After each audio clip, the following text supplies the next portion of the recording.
But the average student in the United States in primary and secondary school is really performing at a quite mediocre level, not just relative to students in other countries, but relative to our own expectations. And I think that's important to understand.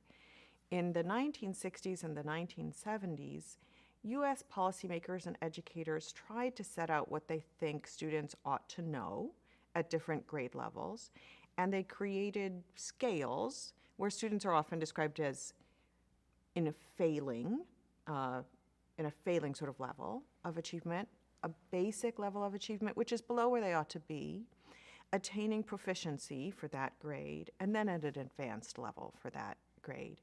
And so they set these things out. I think they're very reasonable levels of achievement.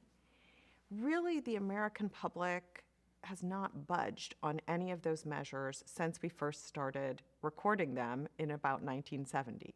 We still have the same percentage of students who are failing, the same percentage of students who are at the basic level, the same percentage at proficiency, and the same percentage at advanced. And by the way, that advanced percentage is very, very small, about 3 or 4%. And the proficient level for American 17-year-olds is around 25%.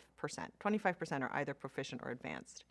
So that tells you that about 75% of American 17-year-olds have not reached proficiency. And that's a problem because a lot of the things that are required in jobs are the sorts of skills that you would pick up if you were a proficient student. For instance, the math and reading skills that many jobs require today, you need to be more at the proficient level than at the basic level, and certainly not at the failing level.